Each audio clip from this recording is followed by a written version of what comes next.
लोकशाहीच्या मुळावर घराणेशाही। वरपुडकर कुटुंबात 5 जणांना तिकीट। संभाजीनगरलाही घराणेशाहीचा विळखा।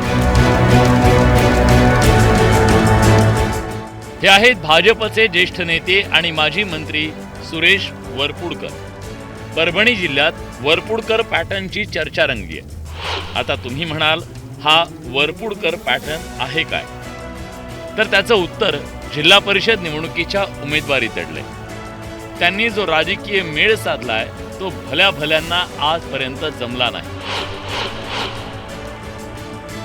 काही महिन्यांपूर्वी काँग्रेसला सोडचिठ्ठी देऊन भाजपच्या सत्तेच्या सावलीला उभ्या राहिलेल्या सुरेश वरपुडकर यांचा मुलगा समशेर वरपुडकर हे शिंगणापूर जिल्हा परिषद गटातून भाजपचे उमेदवार आहेत। त्यांच्या जोडीला वरपुडकर यांची सून प्रेरणा वरपुडकर या दैठणा गटातून भाजपच्या तिकिटावर मैदानात आहेत। तसंच लोहगाव गटातून वरपुडकर यांचे पुतणे बोनी वरपुडकर यांनाही भाजपनं संधी दिली आहे।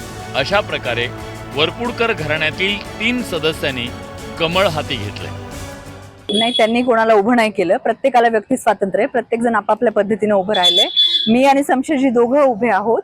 तर ठीक आहे, मी उभं राहणार नव्हती, परंतु दैठणा जिल्हा परिषद सर्कलच्या सर्व लोकांचा आग्रह होता की ताई आपण त्या ठिकाणी निवडणूक कंटेस्ट करावी। त्यांच्या आग्रहाखातीर मी उभं राहिले।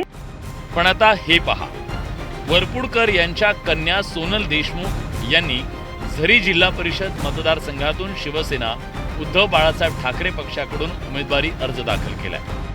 वडील भाजपचे धुरंधर नेते असताना मुलीनं ठाकरेंची मशाल हाती घेतल्यानं राजकीय वर्तुळात गोया उंचावल्या। कौटुंबिक संघर्षाचा खरा थरार तर लोहगाव गटात पाहायला मिळणार आहे।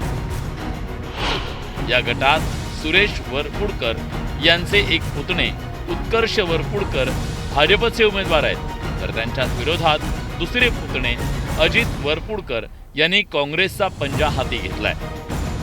एकाच वेळी सर्वपक्षीय उमेदवारी वरपुडकर कुटुंबानं मिळवली आहे।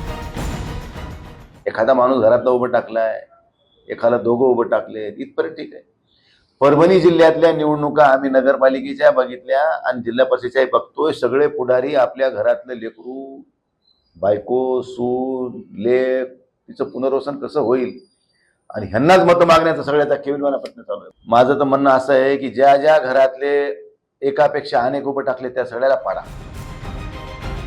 विशेष म्हणजे नुकत्याच झालेल्या महापालिका निवडणुकीत सुरेश वरपुडकर यांच्या पत्नी भाजपच्या तिकिटावर विजयी झाल्या। कार्यकर्त्यांना वाऱ्यावर सोडून केवळ कुटुंबातील व्यक्तींना उमेदवारीची खिरापत वाटली आहे। परभणीप्रमाणे छत्रपती संभाजीनगरमध्ये घराणेशाहीचं वर्चस्व दिसून येत आहे। संभाजीनगरचे आमदार अब्दुल सत्तार यांचा मुलगा अब्दुल आमिर सिल्लोडच्या अंबई गटातून निवडणूक लढवतोय, तर खासदार संदीपान भुमरे यांचा पुतण्या शिवराज भुमरे पैठणच्या पाचोड गटातून नशीब आजमावतोय। ठाकरे सेनेचे माजी आमदार उदयसिंग राजपूत यांनी आपल्या पत्नी कन्नडच्या नागद गटातून निवडणुकीच्या रिंगणात उतरवल्या, तर फुलंब्री तालुक्यातल्या गणोरी जिल्हा परिषदेच्या गटातून आमदार अनुराधा चव्हाण यांचे पुतणे निखिल कल्याणराव चव्हाण यांना तिकीट मिळाले। लातूरच्या रेणापूरमध्ये आमदार रमेश कराड यांच्या मुलाला ऋषिकेशला भाजपनं तिकीट दिलंय, तर काँग्रेसकडून माजी आमदार त्र्यंबक भिसे यांची भाऊजाई सरिता शंकर भिसे निवडणूक लढवतायत। अहमदपूरच्या शिरूर ताजबंद गणातून राष्ट्रवादीचे आमदार मंत्री बाबासाहेब पाटील यांच्या मुलाला म्हणजे सूरज पाटीलला उमेदवारी देण्यात आली आहे, तर भाजपचे माजी प्रदेश प्रवक्ते गणेश हाके यांची भाऊजाई रेखा अशोक हाके या खंडाळे गटातून निवडणूक लढवत आहेत। चाकूरच्या रोहिणा जिल्हा परिषद गटातून माजी खासदार सुधाकर शृंगारे यांच्या कन्या सुप्रिया शृंगारे भाजपकडून रिंगणात उतरल्या।